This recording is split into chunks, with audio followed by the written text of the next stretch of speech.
Joe, do you want to show the agenda on the screen?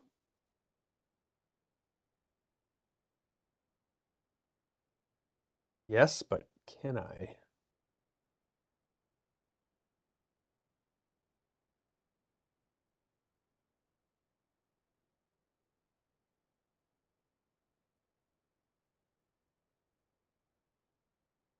Okay, so our agenda for the day is shown on the screen. Are there any committee members who have any amendments to the agenda for today?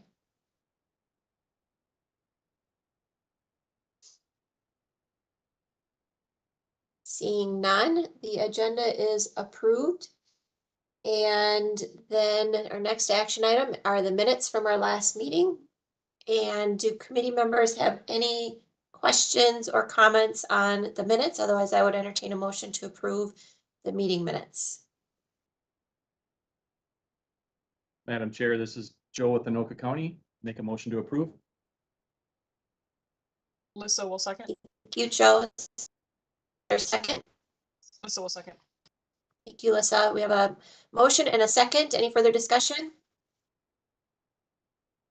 Sorry, did I have the wrong person with the second?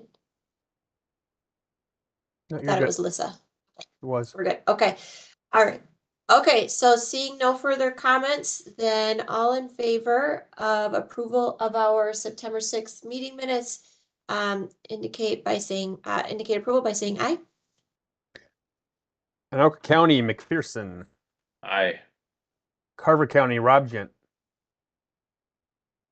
Or others. Dakota County, Laborie. Aye. Hennepin County, Ellos. Or Just Stevie. Carlos TV in for Chad and I. Nope. Ramsey County, Isaacson or Mareck. Scott Mareck for Isaacson. Aye. Scott County, Jensen. Aye. Washington County, Leitner. Aye. 7W, Witter. I think I saw you. Okay. Tab Coordinator Katsukos. Aye. MTS Steve Peterson. Aye. Met Council CD, both members are at the conference I mentioned. So Metro Transit Harrington or others. MnDOT Metro Crockett or Tag. Crockett, aye. Okay. MPCA-AO or others. Mac Reef. Aye. Suburban Transit Fightin. Or anybody. Okay, MnDOT Freight Meyer. Deed Eddie. I abstain. I wasn't in attendance. DNR is vacant. Bicycle, Sabota said he won't be here. Any chance Novak? Okay. Pedestrian, Turner Bargain or Scipione?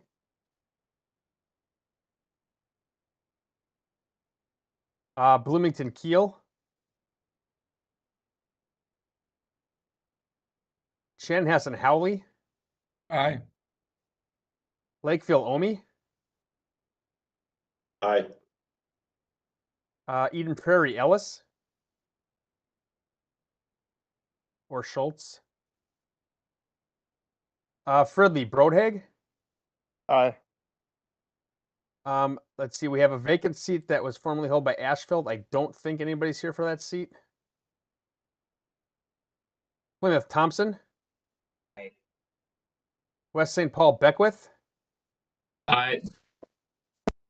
Minneapolis Engineering Hager. Aye. Planning either Mayell or Fote. Aye, Mail.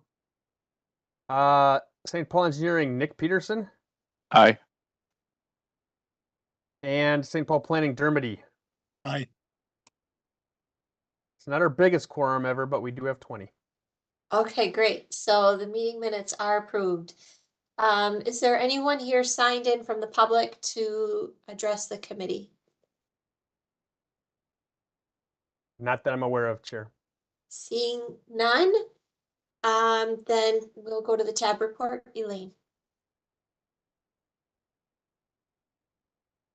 Thank you, Chair. TAB met on September 30th. Chair Hovland reported on the Metropolitan Council Governance Task Force. It is made up of legislators, county representatives, and one city representative, which is Chair Hovland. He also attended the U.S. Conference of Mayors Leadership Meeting. He reported as the chair of the Standing Committee on Transportation. One of USDOT's areas of emphasis is Vision Zero. If anyone is interested in a Vision Zero project in your community, let him know, and he will pass it on to USDOT for resources. He will also be visiting with MnDOT regarding IIJA funding opportunities for communities for assistance with grant writing. For the MnDOT report, Michael Barnes reported on statewide and metro area traffic fatalities. To date of the TAB meeting in the metro area, there were 92 deaths compared to a 3-year average of 104. For the Minnesota Freight Program, application submittals are due October 13th. There is approximately 21 million per year for the 2026, 27, and 28. And MnDOT is submitting a grant application for a Highway 55 corridor for reconnecting communities and neighbors grant program. And an IIJA federal grant was released on September 13th on electric vehicle charging reliability. And deadline for that program is November 13th. And then also Barnes announced that he is retiring on October 10th. At TAB, there was a request for information on law enforcement on driver behavior that is causing accidents. And in 2023 legislative session, there was an advisory council on traffic safety set up, and it's made up of 30 members, including Commissioner Jepson, who is a TAB member. And the advisory council will serve as a lead to the Toward Zero Death program. And the first meeting was scheduled September 21st. For the MPCA, Todd Bevan reported that the EPA released 2 notices of funding opportunity, announcing competitions for $4.6 billion in implementation grant funding under the Climate Pollution Reduction Grants Program. The $4.3 billion general competition is open to states, municipalities, tribes, and territories, and will close April 1st, 2024. And then there's also $300 million competition available for tribes and territories, and that deadline is May 1st. And EPA will hold 2 informational webinars on the general competition on September 21st and October 3rd. And then for MAC, the Metropolitan Airports Commission, there was no report. For Metropolitan Council, Deb Barber reported that the council approved the release of the solicitation. And also there are members of Chesapeake Council, a program of the Baltimore Metropolitan Council that will visit the metro area. Metro Transit provided 241,000 express fare rides to the state fair, 100 buses per day, which is a 33% increase over 2022. And the A-line had 50% growth over 2022. For the Suburban Transit Association, Gary Hansen reported that Maple Grove's microtransit service, My Ride is thriving, and Maple Grove is using funds allocated by the legislature for the addition of more microtransit vehicles. And My Ride is performing stronger than pre-pandemic, a 12% increase. Let's see. For business items, TAB approved the 2024 Unified Planning Work Program. And then there was 2 information items, like Urban Freight Distribution Study, which Steve Elmer talked about the e-commerce focus of that last mile delivery of parcels. And then Cole Henniker presented on the Transportation Policy Plan objectives and background. And that was all I had.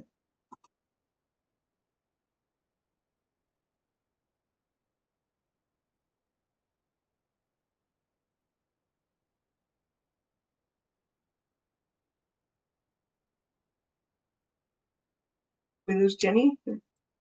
Yeah, I'm not sure if we lost her. I see her panel, but I don't see or hear her.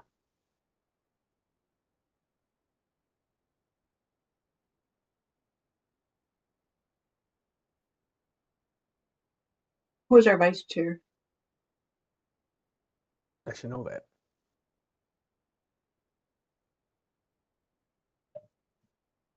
I think it's Isaacson, but he's absent.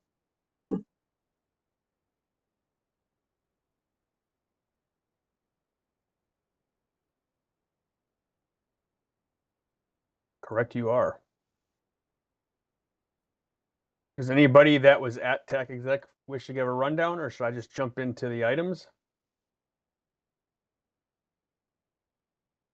You may as well jump in. All right. I will do that. We'll let Jeni give a rundown if she connects back in. I see her name seems to have disappeared, so this is connection problem, I guess, that she's having. So going to the agenda 2023-49, we're after a brief break, we're kind of back into TIP amendment season. And I'm having a hard time finding my notes on this. There we go. So this first one, 2022-49, is 4 project adjustments. And what we usually do with these streamlined TIP amendments, now that we're remote and we want to limit the number of roll calls, is we divide them into sort of project changes and new projects. So in this case, we have 1 new project. That's the next item. And this is 4 project changes. Not a lot of interesting things going on here. These are fairly routine. They kind of built up as this is a funny time of year. We just council just approved the TIP last month, and then we're waiting on TIP/STIP approval from the USDOT. That'll probably occur in a month or so. So what's going to happen now is that TAB will, assuming these go through today, TAB will consider recommending these TIP amendments for approval at its meeting later this month, and then they won't go to council until after the approval of the statewide STIP from USDOT, which I can't provide a date on, but it's usually right around November 1st. So this one here is 4 items, pretty routine overall. This first one is the City of Woodbury, and they're expanding the project length and adding mill and overlay and actually decreasing costs, believe it or not, to this project, which is a 4 to 3 lane conversion.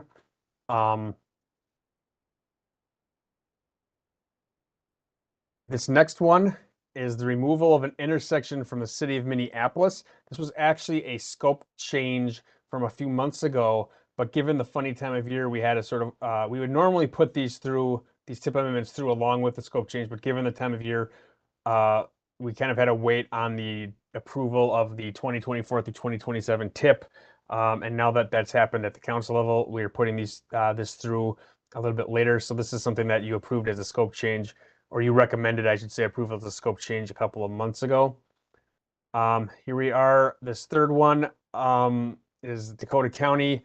This is another mill and overlay addition along with a cost increase to this project, which is a multi-use trail project. So more local work is being added adjacent to it for the contracting purposes. And finally, this is the addition of a bridge to MnDOT's Minnesota 65 bridge replacement project. So there's a number of bridges being replaced here, and they're adding 1 bridge to this project, 0208165. This project here is on the right is not changing. It's just being shown for context of the entire effort. There's a second separate project line because it's HIP funding, so that's kind of how the TIP works. That's really all I have for these for the routine, but I'm here for questions, as I think are at least a couple of the sponsors.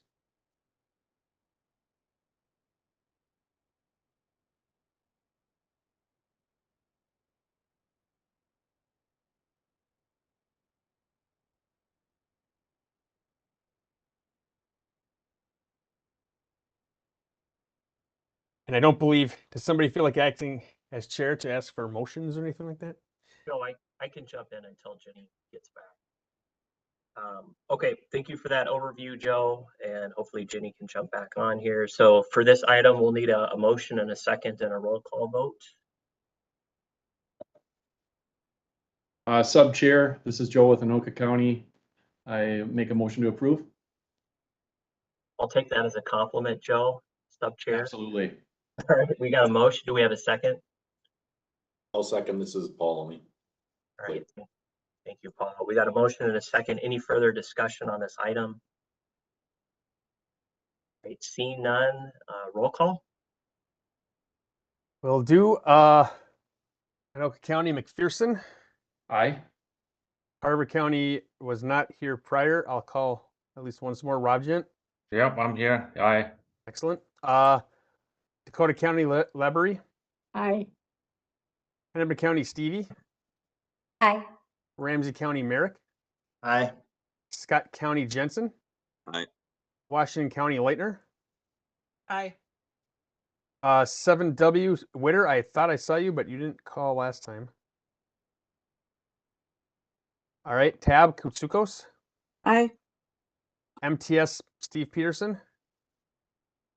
Hi, and I will say, Chair Hager is trying to get reconnected here, so. All right. Metro Transit did not respond last time, but if you're here, Adam Harrington. Metro, MnDOT Metro, Crockett. I heard that. MPCA, AO. Didn't hear from you last time. So Mac, Reef. Aye. Suburban Transit, didn't hear last time, but fighting. Okay. MnDOT Freight, Meyer. Didn't hear last time. Okay. Deed, Eddie. Aye. Pedestrian, didn't hear last time. Turner Bargain, if you're here. Bloomington, if you're here. Keel. Okay. Howley. Aye. Omi. Aye. Robert Ellis from Eden Prairie said he'd be quite late, like after 10 o'clock. Still not here, I assume. Okay. Fridley Broadheg. Aye. Plymouth Thompson. Aye. West St. Paul Beckwith. Aye. Minneapolis Engineering Hager. Minneapolis Planning Mail. Aye. St. Paul Engineering Nick Peterson. Aye. And St. Paul Planning Dermody. Aye. I seem to have it. All right, and that Sub chair. all right, thank you, Joe, and that motion passes. All right, next item is Streamlined TIP Amendment for the St. Michael Multiuse Trail. You also want to give an overview of that? Will do. So this is a project in St. Michael, which provides the opportunity to remind you that per the census, we do have some MPO planning area reach into Wright and Sherburne counties, small pieces of Wright and Sherburne counties. And this project is in Wright County. And so this is a carbon reduction program project that was awarded by MnDOT to Wright County for CASA 35, St. Michael on long Wright County, CASA 35 from Jamison Avenue to County Road 119. And the project just needs to be added to the tip so they can be awarded that funding. That's really all I have about the project. That I'd stand for questions about the process. I don't know much else about the project, to be honest with you. All right, thank you, Joe. Any questions for Joe, or is the project sponsor want to say anything on this item?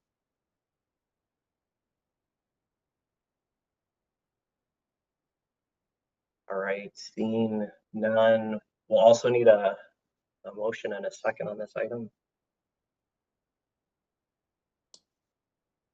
So move, Linden.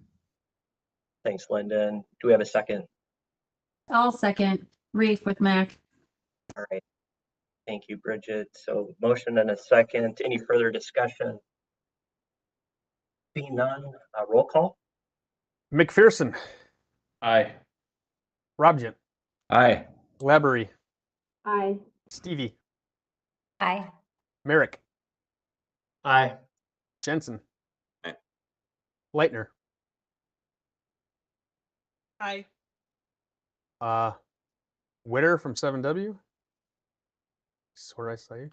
Kotsukos, Aye. Steve Peterson, Aye. Crockett, Aye. Reef, Aye. Eddie, Aye. Howley, Aye. Omi, Aye. Roadhag, Aye. Thompson, Aye. Beckwith, Aye. Mayel, Aye. Nick Peterson, Aye. Dermody, Aye. and anybody I missed because I'm kind of skipping some of the names I hadn't heard from earlier. This is Adam Harrington. I said aye. I think I've corrected my audio here. Okay, thank you. And Chair, that seems to have passed. Okay, that motion passes. Thank you, Joe. And Steve, do we have Jeni back on yet, or is she still working on that? She's I'm still working on here. it. Oh, okay, good. I think I'm here. I apologize to the committee. I had an epic technology failure, so I think I'm back. Thank you, Michael. So Was Jenny, that 2023-49? it was actually 50. 50? Okay. So if you wanted to give the committee report, you could do that now.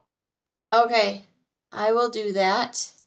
So going back up for tech exec, the main item for the group is that we're evaluating whether our November meeting should be canceled or not. Right now, we have no action items, only information items. So we're going to check in with MnDOT staff and see if there are any TIP amendments that might be coming forward that the committee needs to act on in November.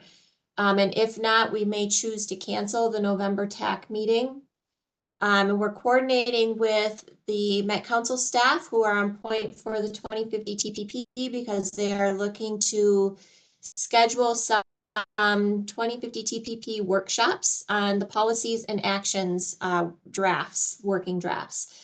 So they're looking to schedule both in-person and virtual workshops with a target audience of the technical staff who will be implementing the plan eventually.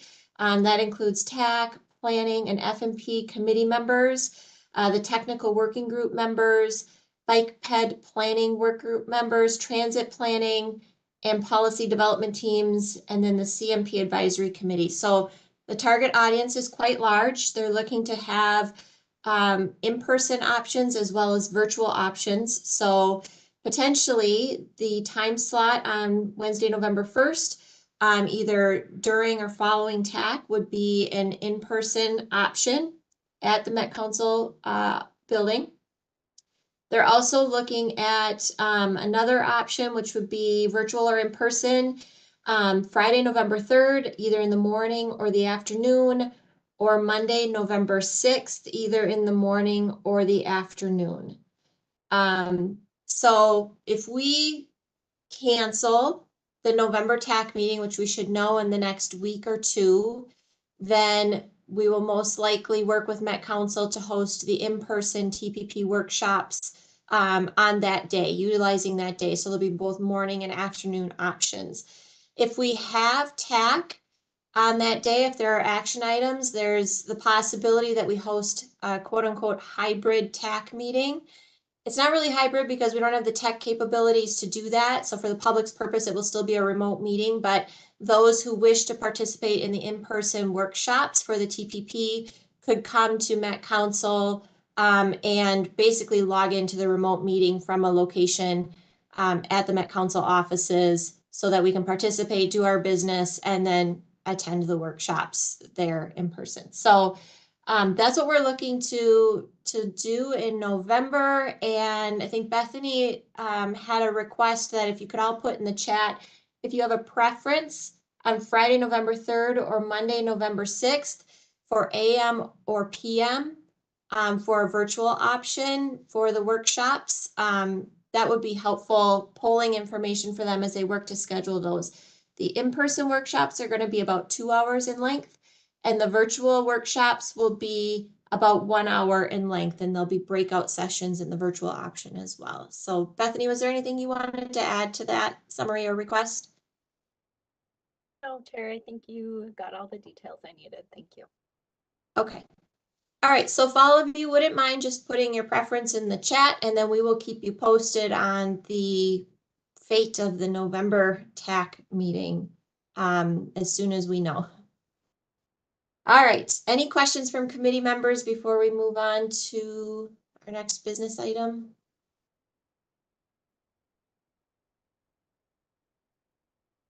All right, seeing none, then I gotta catch up where we're at on our agenda. We are moving to, back to Michael, funding and programming. Chair, I don't know if Scott has anything to say, but we'd be moving to the planning and TPP working group. Oh, I'm sorry, Scott. I just skipped you because there wasn't any No, that's action items. okay. I'm sorry, Scott. Good morning, everybody. Scott Mareck, Chair of the TPP Technical Work Group and TAC Planning. TAC Planning was canceled in September, and we are going to be meeting in October to hear information on a functional classification item. The TPP Work Group last met September 14th, and we had an update from staff on the financial forecast for the 2050 TPP. One significant change that's being proposed by staff for the new TPP is to not have an increased revenue scenario, which would be additional funding beyond the financial forecast, although staff are telling us that we will have a project list that could be tapped into for additional funding through USDOT discretionary grants or other funding opportunities that are not part of the financial forecast. We also talked about the highway investment direction, the transit investment direction, and there was a presentation on how VMT could potentially be shifted to different modes such as transit and bike and ped. The TPP work group will next meet October 12th, and we'll see previews of the 2050 goal chapters, and that completes my update, Chair. Thank you, Scott. Any questions for Scott from committee members? Okay, seeing none, now we go back to Michael for funding and programming. Thank you, Madam Chair. Yeah, the first action item is the TIP amendment for 2 new TPP projects. The first being I-94 expansion within the cities of Albertville and Monticello and Wright County. And this is a corridors of commerce project. So that is being proposed, is being added. And then the second project is the Highway 169 CASA 59 interchange, Scott County. And I believe this is fully locally funded through the sales tax. So these 2 items were not discussed a whole lot. It was passed unanimously at the F&P meeting. So with that, I will turn it back to you. All right, are there any questions on 2023-45? If not, I would entertain a motion to approve.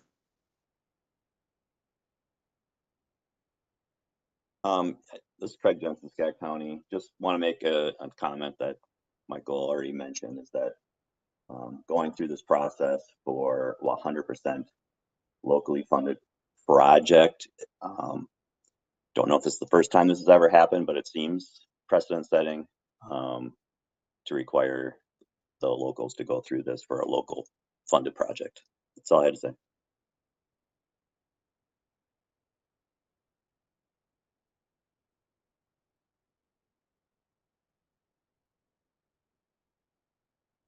I'll move the item. Thank you, Michael. Is there a second? I'll second. This is Paul Lakeville. Thank you, Paul. Any further discussion? Go ahead, Steve.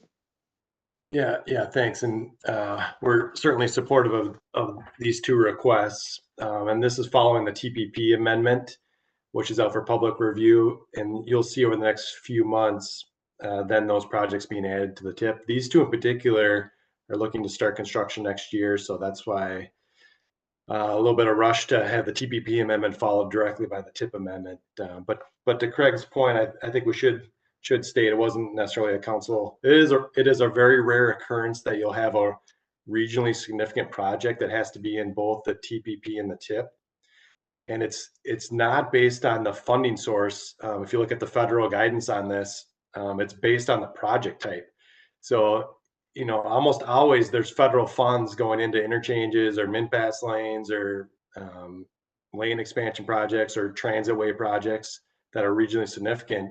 But as Craig notes, very rare that it's locally funded. So Scott County kind of took the onus on this one to deliver the project. And but per the federal guidance, it does have to be in the TPP because the project type. It's not the funding source, it's the project type. So anyway, probably won't see it again for another 10 years here, but did want to note that we're not putting the screws necessarily to Scott County on this one. It's because that's what the federal law sets for a reasonably significant project.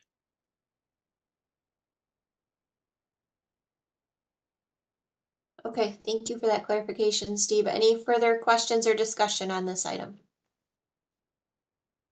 All right, we have a first and a second, so all in favor signify by saying aye.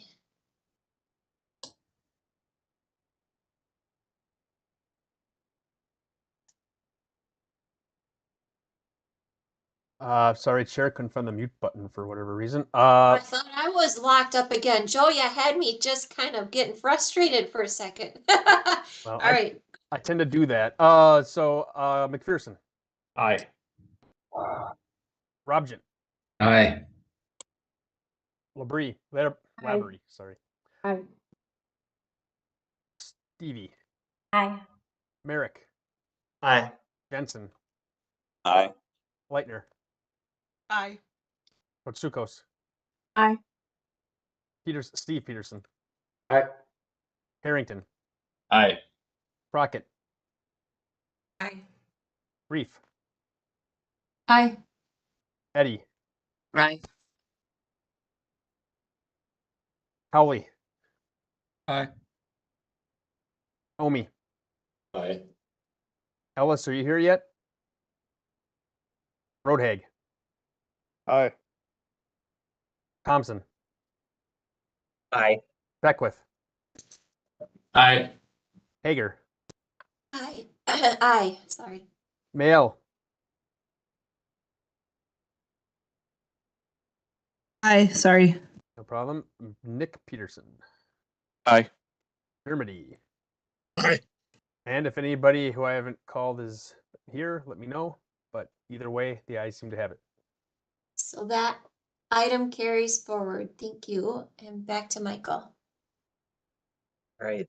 Thank you, Madam Chair. The next item certainly had more discussion than the first item. So this was the scope change request by Southwest Transit. And this is regarding 5 car share vehicles in an amount of $275,000.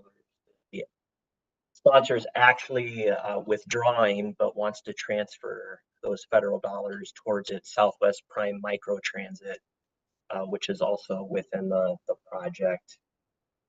This had a fair amount of discussion. Typically, when our committee has seen items like this for a road project, let's say City A is building in their application part of a roadway, but the county is coming through next year as part of a bigger project. And so what we've done is historically said, okay, city, since you don't have to do it as part of your project, you can still retain the funding, knowing that that is being done by another government agency the following year. So that work is still getting done. This is a little unique in that nobody will be doing this. So the 5 car share vehicles will be going away. However, in the scoring of the application, even if this was not within the project, it likely wouldn't have changed the score. So not much effect on the project scoring.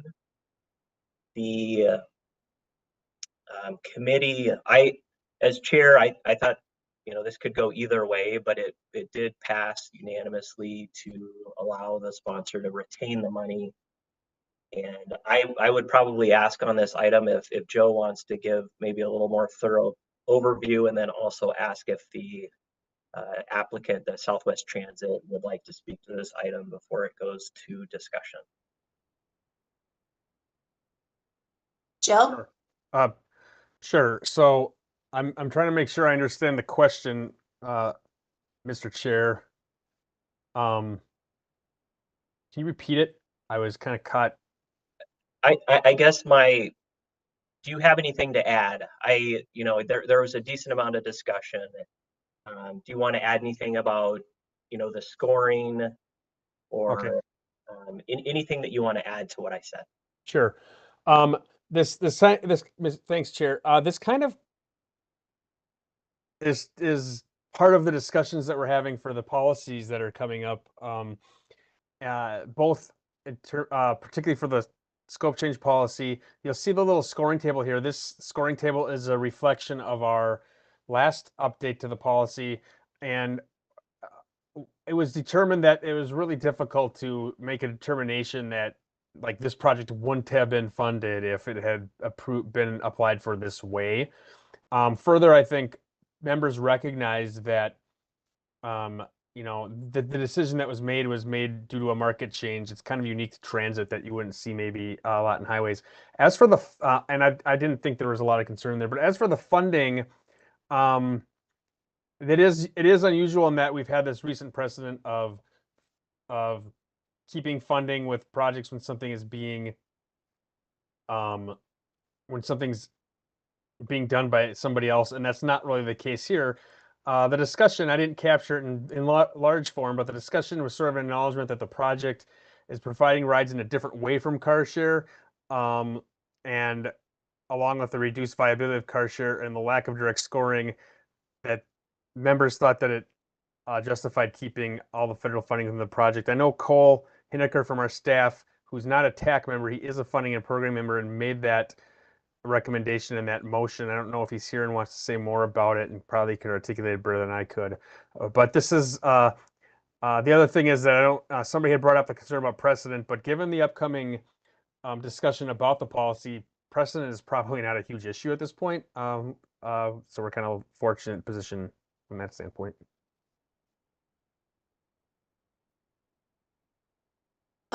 Is there anyone from Southwest Transit that would like to speak to this before we go to committee questions?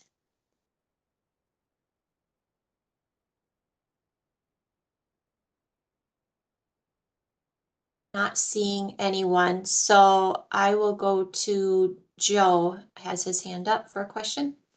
Yeah, thank you, Madam Chair. So being somewhat of a unique project here, just reading through the write-up on this, I do have some question in it because based on how it was submitted, it was talking about these 5 electric vehicles that be used as a rideshare program, now cutting those out and putting the money towards an existing project that's already ongoing with the Southwest Prime vehicles because it's costing more to run those. In a way that is a little precedent setting, I think. Because now we're funding another project that was already started or funded through a different program. Maybe a little more explanation as to why that happened or what's going on with the prime vehicle program. Maybe a little more description there would help me out. Is there anyone on the meeting who can address that question?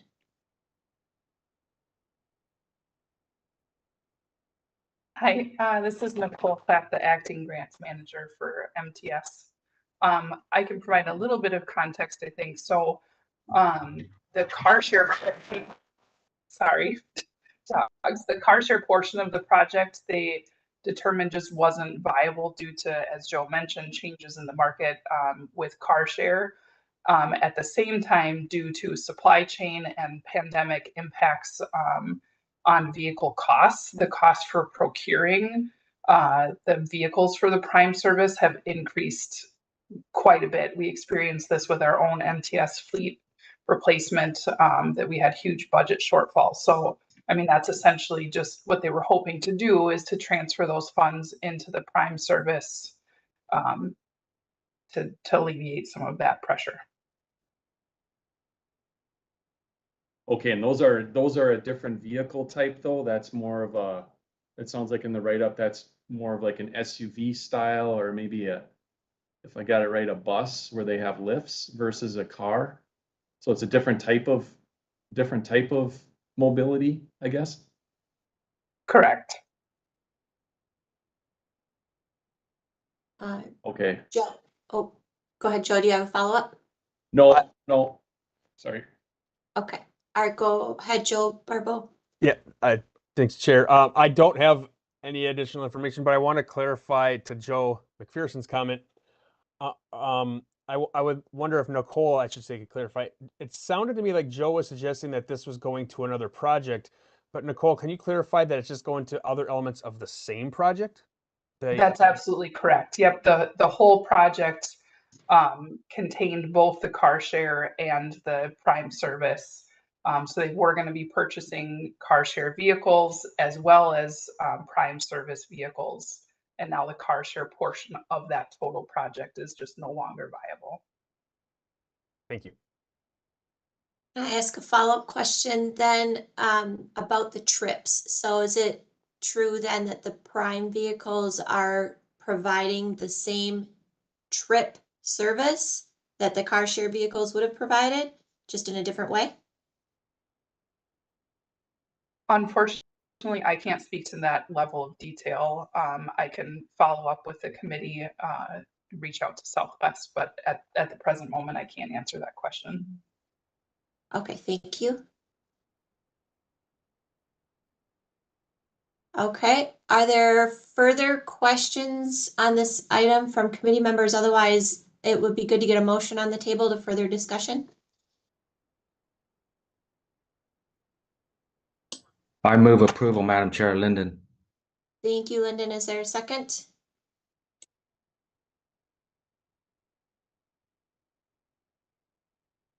Elaine Kutsuko seconds. Thank you, Elaine. All right, we have a motion and a second. Any further discussion from committee members?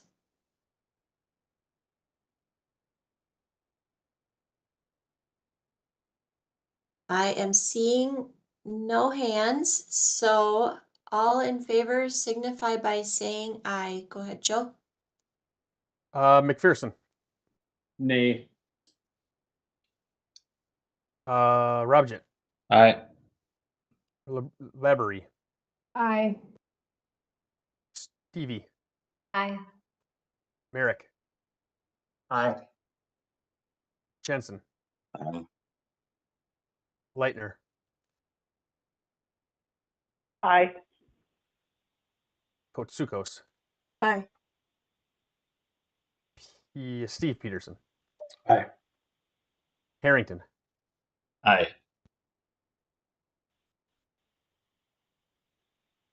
Crockett. Aye. Reef. Aye.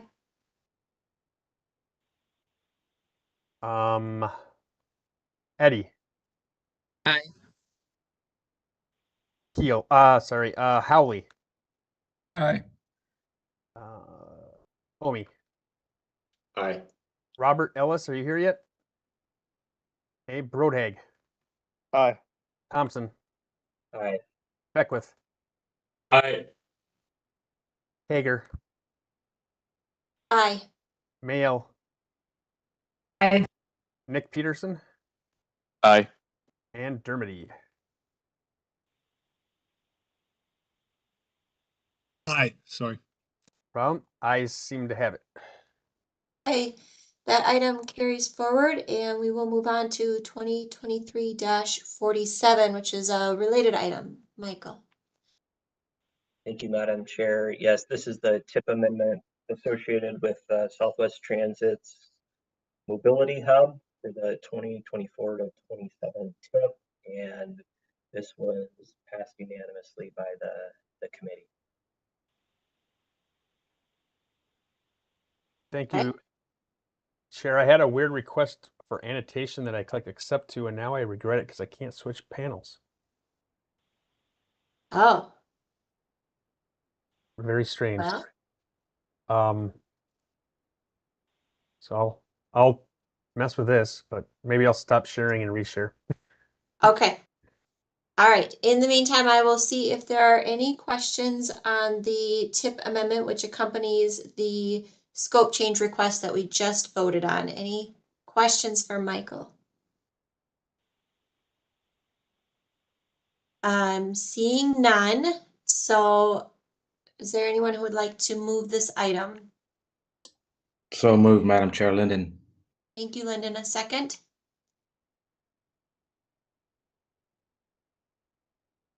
Elaine Kutsuko, second. Okay, I heard Elaine. Thank you. So we have a first and a second. Any further discussion? All those in favor? Joe, are you ready? Yep. Okay, all those in favor signify by saying aye. McPherson, Nay. McPherson, He said Yep, no. nay. missed that. Robgent, Aye. Labrie, Aye. Stevie, Aye. Mareck, Aye. Jensen, Aye. Leitner, Aye. Otsukos, Aye. Steve Peterson. Aye. Harrington, Aye. Crockett, Aye. Reef, Aye. Eddie, Aye. Howley, Aye. Omi, Aye. Brodhag, Aye. Thompson, Aye. Beckwith, Aye. Hager, Aye. Mayel, Aye. Nick Peterson, Aye. Dermody. Aye. And that's it. Thanks to a conference, this is a spotty attendance. So again, if I missed you, chime in, please. Thank you. Okay, thank you. That item carries, and we'll move to our last item from funding and programming, which is 2023-48. Michael. Thank you, Madam Chair. Yes, this is the program year extension request from the city of Blaine for an interchange project on Trunk Highway 65 at 99th. They are requesting an extension from 2024 to 2026. And as you know, our current policy really just says, hey, we'll give you a 1-year extension one time. But as you and others know, with some of the more regionalized funding sources, whether it's corridors of commerce or transit lines, you know, the blue line, we had a similar situation here recently. And then for the 252 project, we've granted some extensions that go outside of that 1-year window. And again, as Joe mentioned, this is really what that subcommittee will be looking at is these types of requests for program year extensions or scope change and how those get addressed, maybe more in a policy guideline format. So the committee did discuss this. Blaine wants to have this included with a larger MnDOT project that has a number of sources, raised funding, TED funding, corridors of commerce funding. So my understanding is this is one interchange that would get wrapped into a corridor that would have 4 interchanges constructed. And the reasoning for that is just efficiency, construction detouring, and just keeping that more as a package corridor project. But I'm sure the applicant can speak to that and I can stand for any questions. But this was recommended with unanimous approval at the committee. Thank you, Michael. And maybe I'm just gonna ask Steve Peterson to speak to the balancing of the books with this move. Just, you know, I know that over time, one of the bigger questions with these program year extensions and the program year policy has been how the books balance out, which is why we want, you know, delivery where things have been programmed. So I just, with the number of these program year extensions that have come through, Steve, can you just speak to how things are looking on the balance sheet from your perspective? Sure, thanks, Madam Chair. Didn't know I was going to be a part-time accountant when I started this job, but it's turned out that way with IIJA and other things. But so I did talk to state aid a little bit because, you know, especially with these larger changes requests, you know, 252 Blue Line extension. Now this one was $10 million too from the city of Blaine.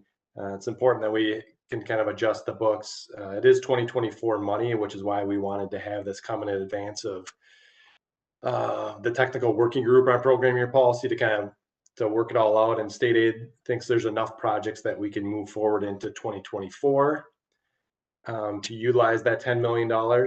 So that's the main point. And then likely the city of Blaine would be paid back in 2026 dollars. And again, that would fill a hole created by 252. And so it kind of cascades with and frees up later year money. So the most important, we can shuffle the projects around here for 24 and 25 and 26 to make it work. Great. Thank you, Steve. Sorry to put you on the spot. No. Any other questions of Michael on this item, or is there a motion to, is there a motion on the item? Madam Chair, this is Paul, City of Lakeville. I move approval. Thank you, Paul. Is there a second? Second, Ross Beckwith. Thank you, Ross. We have a first and a second. Any further discussion from committee members? Yeah, Madam Chair, this is Lyndon. Can I ask about the money real quick? So under the current policy, is it true that if you read through it, that in general, if you request one of these, that the money gets pushed back to the outer years? Can you explain that, Steve? I know you said we balance the books, but can you explain that real quick? Sure. Thank you, Madam Chair and Lyndon. Good question. In typical fashion, what would happen is that you'd kind of go to the end of the queue. So you'd go to the first freed up money, which in this case would be 28 or 2028 funding. But because we've had some shifts out of earlier years, it's highly likely that the city of Blaine would be paid back earlier. But so I kind of skipped one step in the explanation there. But typically what happens, and according to our policy, you go to the end of the line. And so sometimes applicants do have to wait a few years to get paid back. But in this case, likely it won't get to that level of delay. Okay, thank you. Yeah, I'm supportive of this for sure. And I think as part of that policy review, we should look at that, kicking the money the back of the list. It seems like there's so many more projects now. They're so much more complicated that reviewing that, kicking to the back of the queue, I think is an important part of that review. So thank you. Yeah. Okay, good. We'll mark that down, and Joe and I will.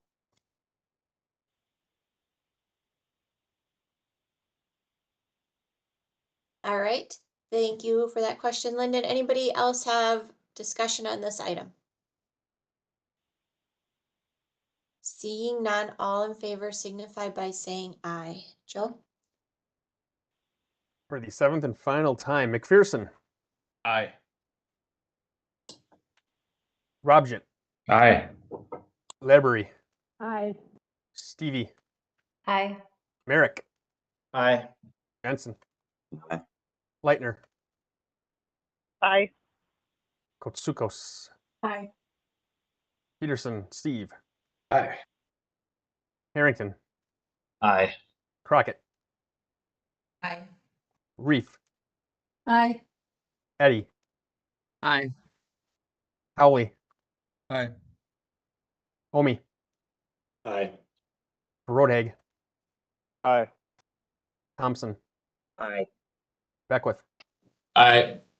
Hager. Aye. Mayel. Aye. Nick Peterson. Aye. And Dermody. Aye. Guys seem to have it. All right, that item moves forward. Thank you, Michael. And that concludes the Funding and Programming Committee report. And so we will move to our information items. And first up is an item on the Regional Solicitation Survey kickoff. So I'm going to turn it over to Bethany.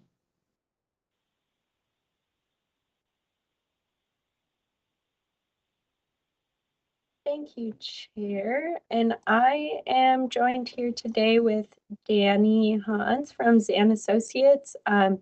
Just an introduction to our project here. Last year during the regional solicitation, we did our first public input survey to help support TAB in their regional solicitation funding scenario selection.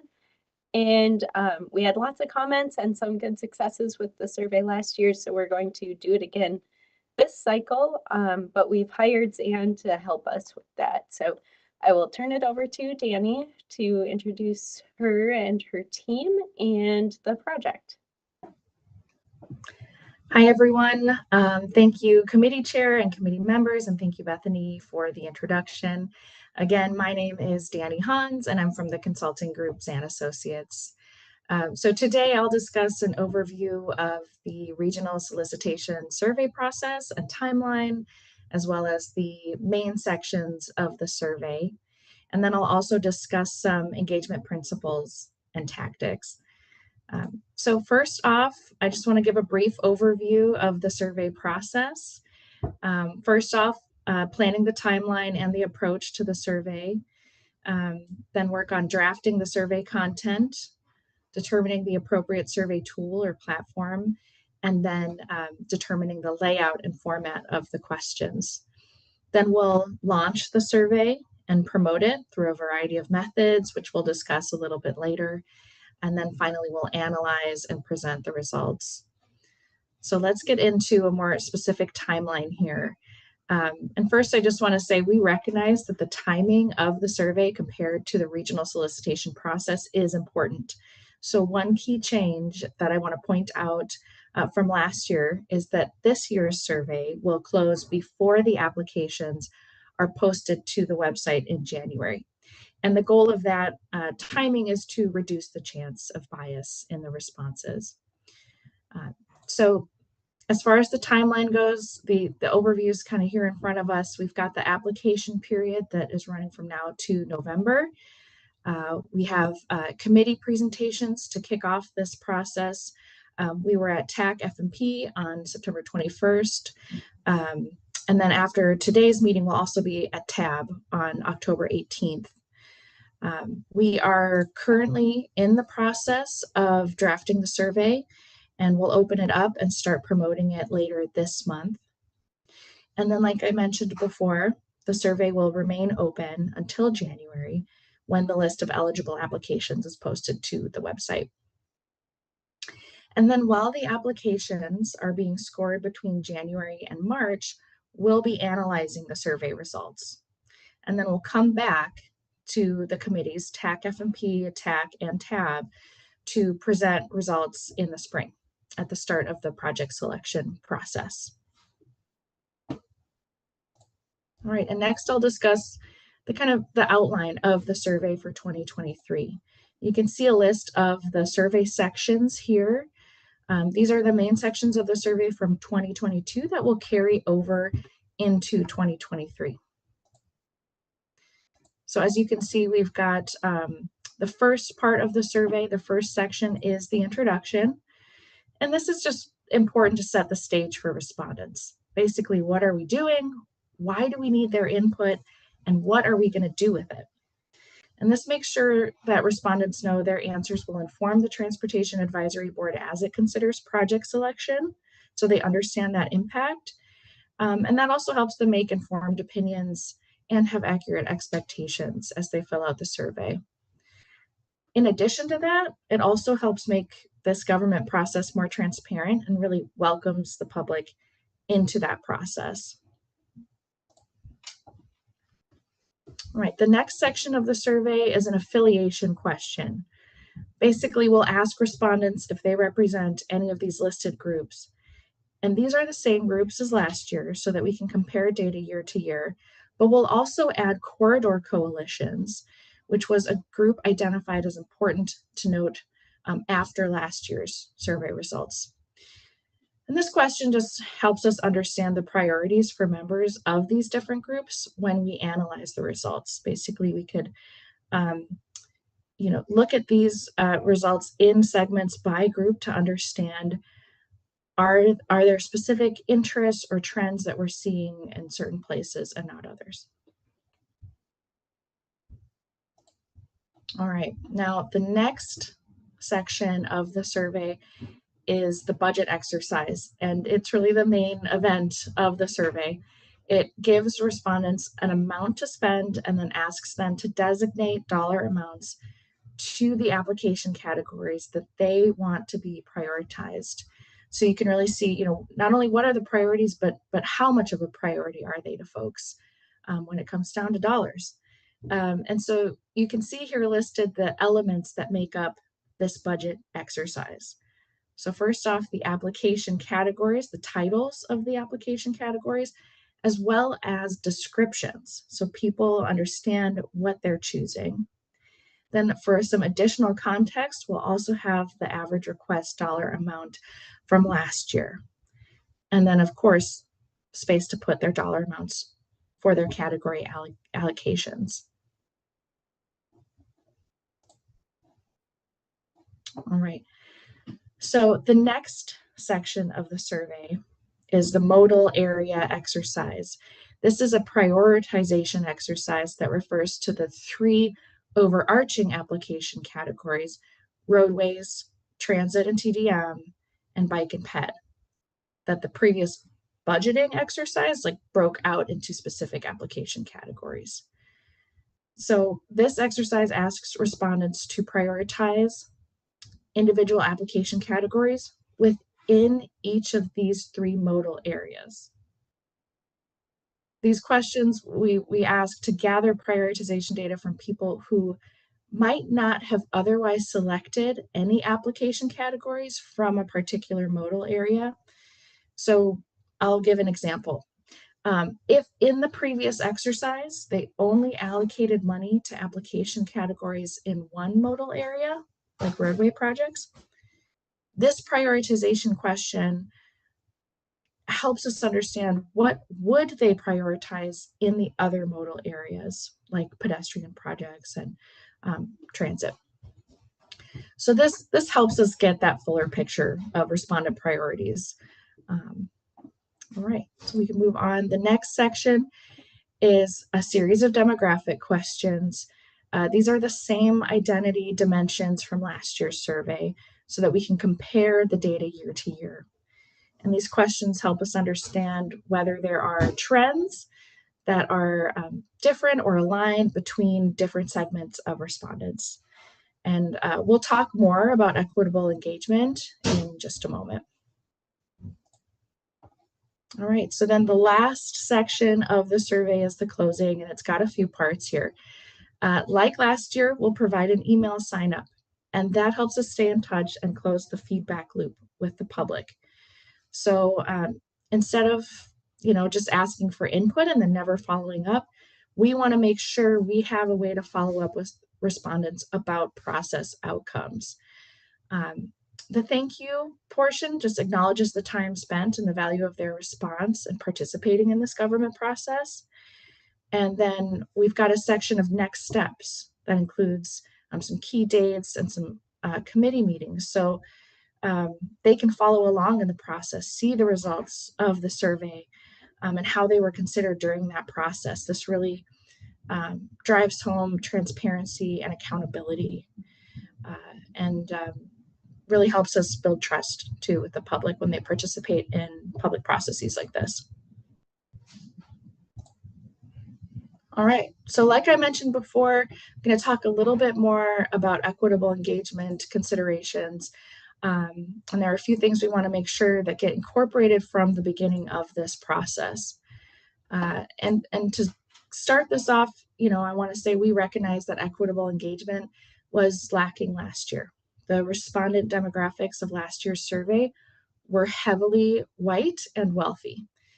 And so this year, there will be a specific equity engagement focus to ensure broader demographic participation.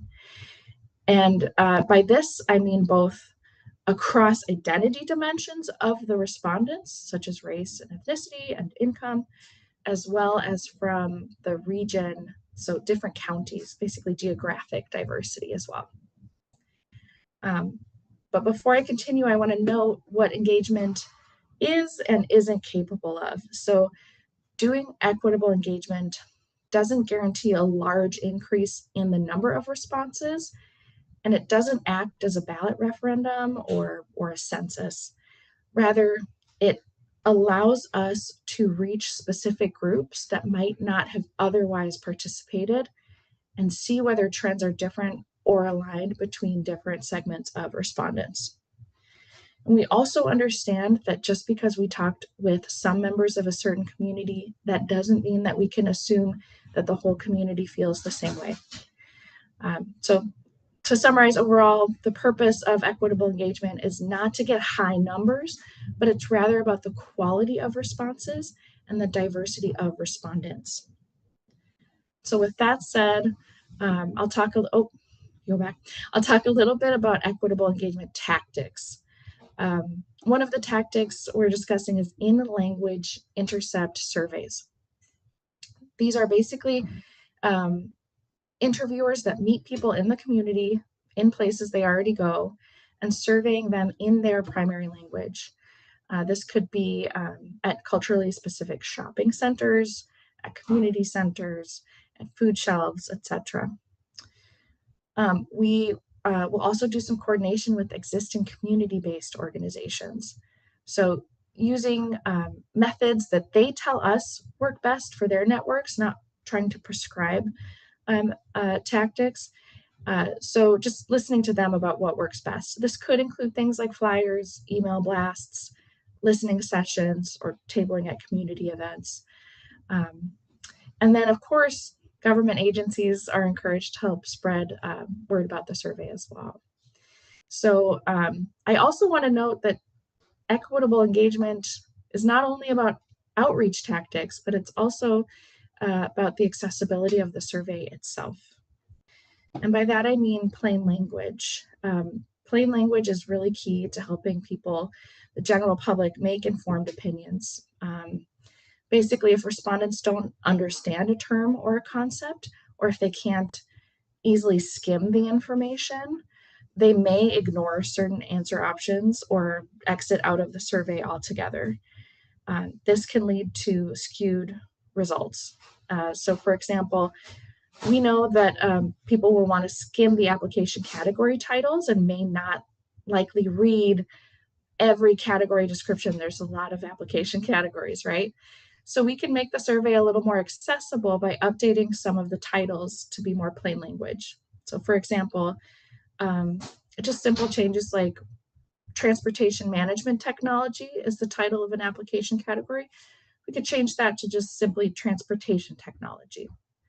Or bridge rehabilitation and replacement could change to bridge improvements. Basically just using more accessible plain language than the previous survey. It might mean that we change how things are worded slightly, but the intent and the meaning will stay the same, and we'll be able to avoid skewed results more effectively. Another reason why plain language really matters is for accurate translations of materials into other languages. Basically, jargon doesn't translate very easily. And if someone, again, doesn't understand a question, their response will be skewed, or they might not answer the question at all. And that vastly reduces the quality of responses. So overall, we want to make sure to just start planning now for equitable engagement, both in our outreach and in the accessibility of the survey, to give us the best chance at connecting with broader audiences this year. All right. So we've reviewed the survey process, the sections of the survey, and some engagement tactics and principles. I want to open it up for any questions and share our contact information here on the screen in case anyone would like to follow up later as well. But before I open it up, I also want to be sure to pose a question to you all, which we can come back to as well. But it's about the Active Transportation Fund.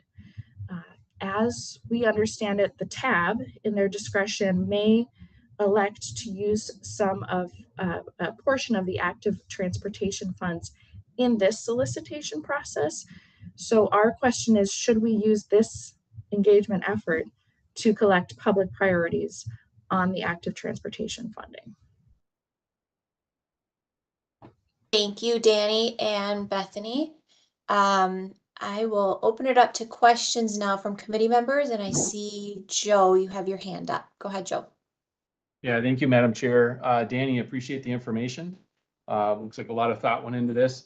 If you can back up to your slide with the schedule, I just want to make sure I understood what the schedule was and maybe what the council's plan is on that. So it looks like the survey release and promotion starts here in October, goes through January. Is the intent that they would close the survey before the actual applications are available to view? So it's not a situation, I'll just be honest, like last time, where the applications were already out, projects were listed, and then we were voting on where the money should go. And it was a very select group, or is it time so that the application ends before all the projects are known? Chair, may I respond? Yes, go ahead, Danny. Yes, committee member, you're absolutely right. Our intention is to close the survey before the applications are listed on the website to avoid any potential bias that that could occur. So that's the change from last year. Yeah. 10-4. Thank you.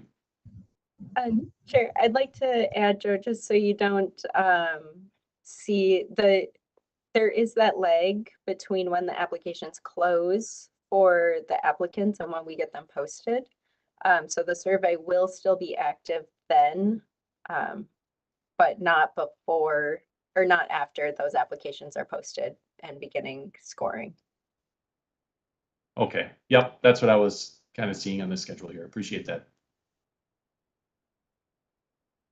Great. Okay, any other questions from committee members? I have a question, Danny. So you mentioned that government agencies, to the extent that we can help spread the word, does the consultant team, the project team, have any prepared language or communications materials that can be shared with members that we can hand over to our comms staff? We don't have those set yet, but once we finalize the survey and prepare to start promoting it, we can absolutely provide like a communications package to make it very easy for different government agencies to get the word out. That would be appreciated. Thank you. Yeah. And I see Lissa, go ahead. Can you go back to the slides that are showing kind of the two different, the dollar exercise and then the one after that? And this is a larger question and maybe it's too late to change the intent, but I was trying to remember, one, I appreciate kind of the slight modifications that have been made since the last cycle on this, but in my memory, TAB was presented this information and a few members used it to justify whether they went with bike ped heavy, or I can't remember the splits, but they did not, in at least their comments, nor did I see or hear it from TAC, of really breaking it into exact modal areas and exact application categories. And I'm wondering if we're making this too complicated, particularly for the general public, with the differences of these application categories mean so little to a lot of people. And if TAB requested this to help them make decisions on where the money is going to end up, how can we best set this survey up to have them do that?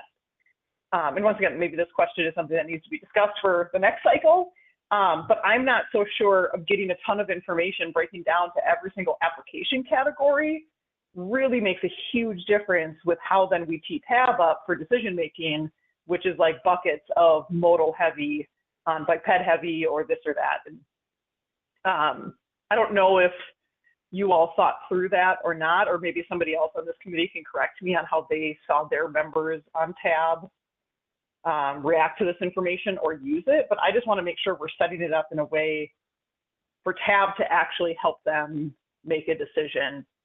And generally my question is that budget exercise too much, or could the budget and the priority exercise kind of be combined? But once again, I'm open to this, remaining the same this year and changing it again next year based on how TAB uses it. Okay, Danny or Bethany, any thoughts on that comment?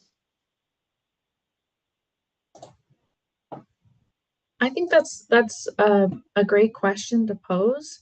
It might be something we would want to consider for next year, but I'll let Bethany speak up in case she's got thoughts on that as well. Thank you, Danny, and member and chair. Based on my recollection, which it has been a long while since we reviewed those survey results, we didn't see a lot of folks dropping off or not completing the survey last cycle after the budget exercise, but before the rest of the survey. So I'm not sure that we're having that effect. We did have 550 or so responses, so I think that was okay in terms of actually taking the survey. We did split it up and give very detailed results for the technical committees, but we did roll some of that up for TAB, so that may have been where we lost some of the granularity. But I think for this cycle, we can maybe keep an eye on that and then review with the next regional solicitation cycle. And there may be a really good opportunity to really overhaul how we think about this engagement with the full overhaul of the regional solicitation process. Okay. Yeah, and my comments weren't necessarily that too long for the public. It's making sure that TAB requested this so they could aid in their decision making and making sure that this is set up in an appropriate way in order to do that. And so I probably agree of leaving it as is, maybe monitor one more cycle of how TAB is using this or maybe not using it, and then making adjustments after that. Because if I don't want to do all of this, well, I'm not doing much of the work. I don't want you all to do all of this work only for TAB to barely use it. And so setting it up as in a way that helps them the most, I think would be great.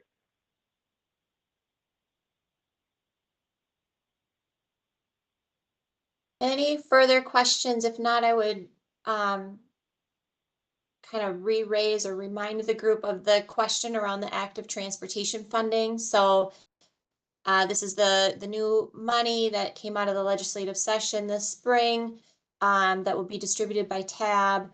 And the conversations at both TAC and TAB were around, a desire to start allocating that money as soon as possible, but not through the current solicitation, and to really evaluate whether these funds get allocated through the regional solicitation in the future or through a separate solicitation. So I got a couple more hands up. Go ahead, Lissa. What would we be asking? I guess active transportation, that for those funding, it's not a one-for-one, but that funding generally aligns with the bike ped categories. And so I think it maybe could be used as a proxy, but I guess I don't know how to answer this question unless I know what questions we would intend to ask via the survey. I agree. And I remember the conversation at TAB being very clear that they were, like, there had been a decision point at one of the meetings where either you include these additional qualifying criteria in order to make these dollars even eligible for the regional solicitation, or you don't. And I think they said, we're not including those questions. We want these funds. We need more time. We want these funds to go out as soon as possible, but we think we're going too fast to try and make it happen with this current solicitation. So I'm not quite sure. Go ahead, Kathleen. I have similar thoughts, I guess. I think any questions we'd ask around this seem to be pretty technical in nature, and like it's pretty nuanced about where funding and how much funding, right? And so I agree that I think getting into that level of detail is more of a technical thing. I think we can gain any insights we might want about biking and walking active transportation through the survey as is without introducing this other element. Yeah, this is Lyndon, Madam Chair. I agree with that. I think one of the things that the committee's talked about is the new money is state funds, right? It's not federal. So I think there was an overwhelming consensus, I thought, that from the agencies, we don't want to federalize the active transportation money. Yes, I agree with you, Lyndon. Yes. So to me, it makes sense to do a separate separate application process that's kind of mirrored towards the statewide one, which is a little simpler to get through, and it doesn't federalize the funds. But that's a decision we got to make pretty quick.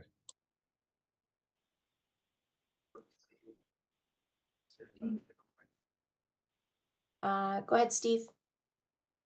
Yeah, good comments, and maybe the best approach isn't to muddy the waters a little bit here, but our original intention was, we've got a consultant under contract. We're asking the public what they would like to see in transportation.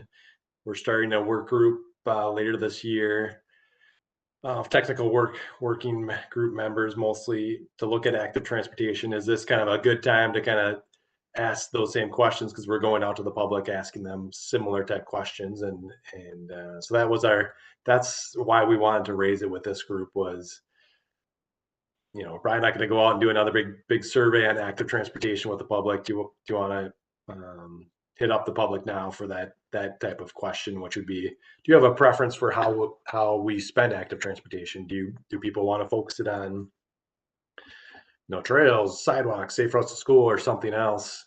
But as Lissa points out too, maybe you can glean that same information from the survey results, because the general public isn't going to kind of care about whether it's federal money or sales tax money or something in between. They don't. We might be, like Lissa said, we might be able to get that same kind of data point with what we're doing. So that's just some context behind it, but I do kind of sense that people don't want to muddy the waters here. Are you hearing that? I'm hearing that, and I'm feeling that myself. Okay.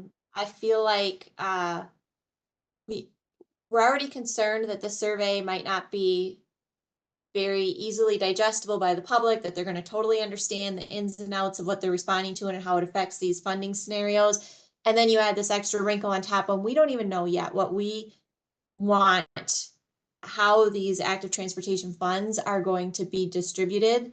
That's why we're going to have this work group.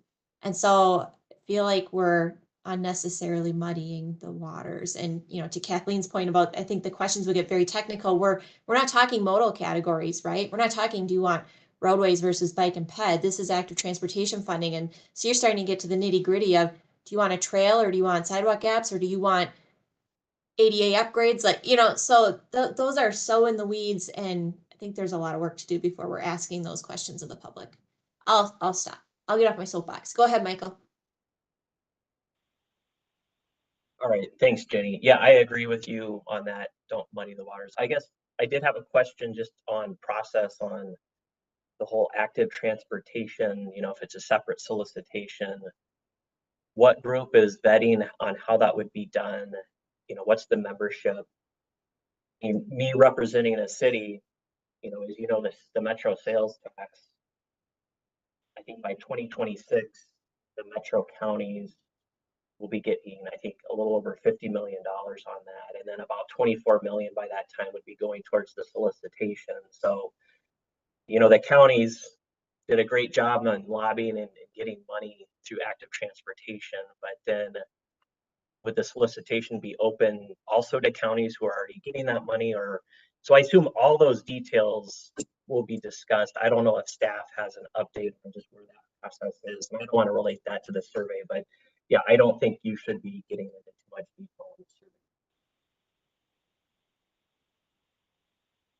Yeah, thank you, Madam Chair and Michael. Good questions. TBD on all of them, I would say. I think your numbers sound about right. We got a couple flows of active transportation going into the system at the moment, and because the metro has a few different sources for active transportation, the statewide money going into active transportation this current cycle, Michael's was on the work group for that.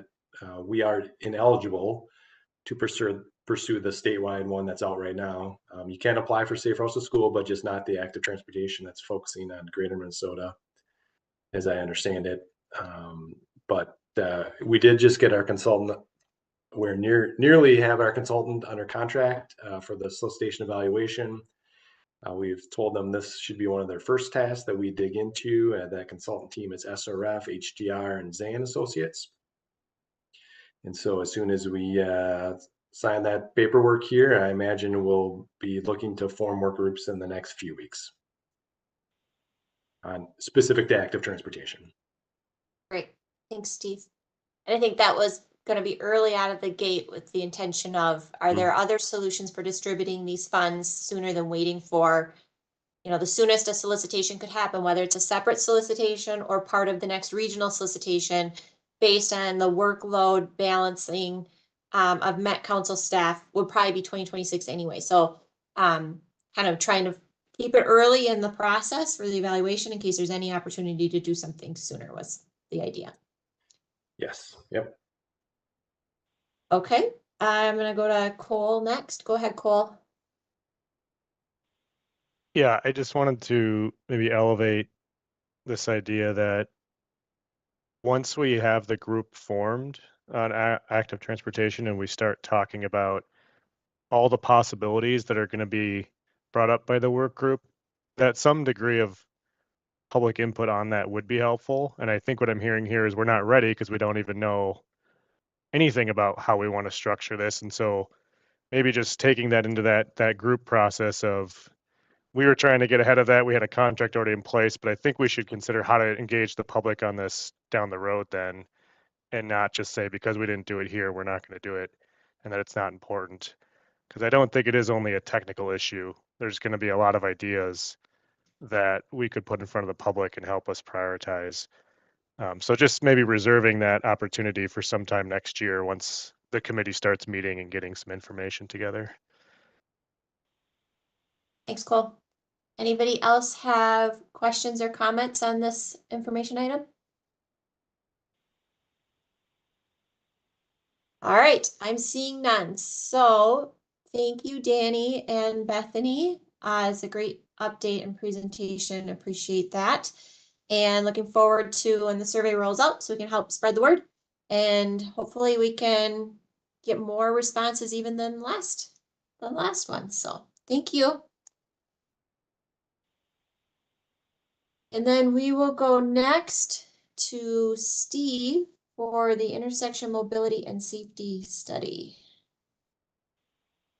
Okay, thank you, Madam Chair. And Paul, looks like you're sharing the screen, but this was a joint study here. Met Council, MnDOT, SRF was the prime consultant on that. Paul Morris is here leading that effort, and I think I'll turn it over to Michael Corbett. All right, hello everyone. Thank you all for attending. I'm Michael Corbett. I'm with MnDOT's Metro District Planning and Program Management. I'll just give you a little bit of background on this, and then I'll hand it over to the rest of the team to kind of go through some of the details here. So Paul, if you could switch to the next slide, please. So I'll give you a little bit of background of what we've done. We'll talk a little bit about some before and after results of some grade separated interchange projects that have completed in the last few years.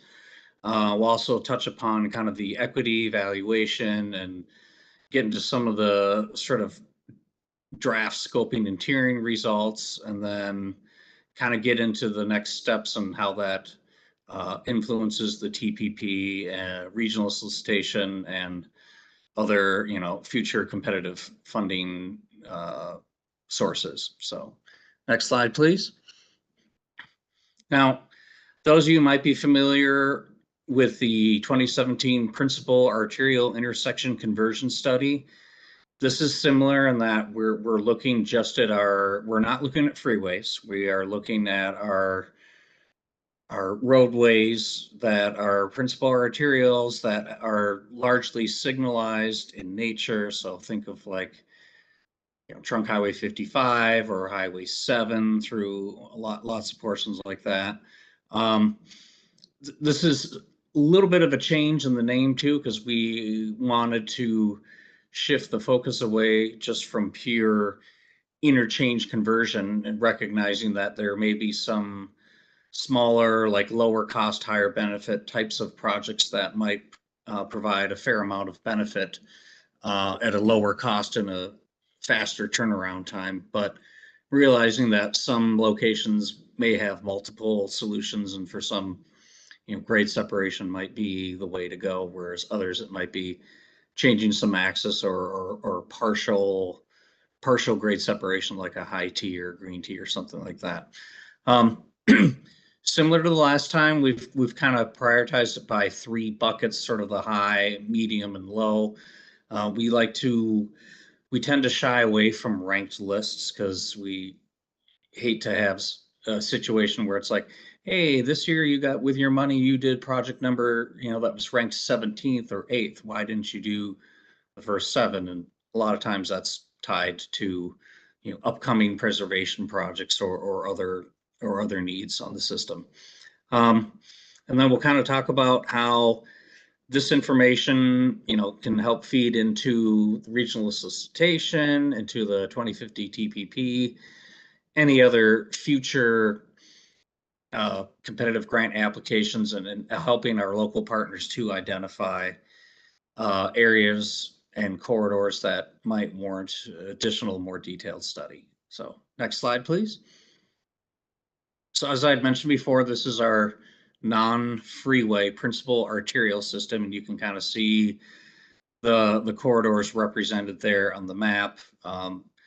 You'll notice that there were over 500 locations in all that we looked at, and we noticed that almost 80 to 90 of these are kind of in that high tier, and then the bulk, and then 100 or so in medium, and then the rest are kind of a lower tier, lower priority, sort of based on a lot of the needs here. Next slide, please.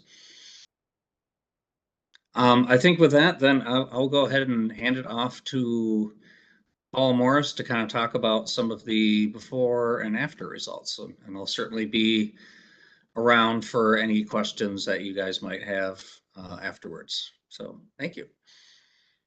All right, thank you very much, Michael. Well, good morning, Madam Chair, members of the committee. Thank you for the opportunity to present here today. One of the first elements that was undertaken in this study was a before and after analysis. Just a selection of previously completed projects were identified to perform that assessment. And that included kind of 2 elements. One was a qualitative assessment, which looked at some contextual elements of those projects. And then there was also a quantitative assessment for a couple locations where more detail was available on the safety and mobility outcomes of those improvements here. And so we'll just provide a sampling of those. I should note that this entire exercise was preceded by an overall inventory of previous projects kind of in this category that had been completed. So again, given that this was the update to a study, the first phase of the study completed about 6 years ago, we were able to review those results and then check all of the locations to see which ones had received investments, either as grade separations or other at-grade type of improvements. Another new feature here that was part of this before and after analysis was a specific look at equity. Obviously, that has become a very significant consideration in our transportation decision-making, and really, especially when we compare it to the previous decade here. So you can see here a number of different areas that were investigated. So in addition to just some of the surrounding land use and demographics, and whether there would be any equity considerations or concerns from that perspective, I'd say the engagement was really the other really key element that we looked at and really tried to scour as much records as we could find. I will say there wasn't always as much detail in that record keeping, but we also found some good evidence that there was outreach to some of the underserved or overburdened communities surrounding the project. A little bit peripheral to that, but building off of those findings, was that this exercise, or this also included an exercise to develop an equity evaluation framework. So while the before and after study is obviously retrospective in terms of how that was completed for a project that's already been implemented, we did translate those methods into more of a prescriptive approach to including consideration of equity in these projects sort of as they're being developed. And so, you know, as with many types of equity evaluations, dividing that into categories of benefits and burdens to make sure that they're not borne or experienced unequally among different population or community groups.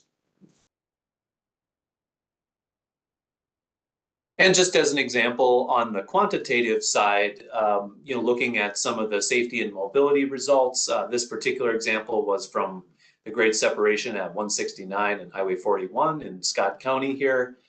Really remarkable effectiveness of that improvement from a mobility and safety perspective.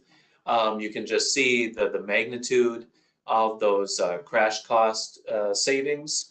You know, really are, you know, while this is a short sample size, do appear to be delivering on the predictions and estimates made for that project that in turn justify the level of investment that was made there. And also the travel time reliability, really dramatic turnaround from unreliable performance to being very reliable.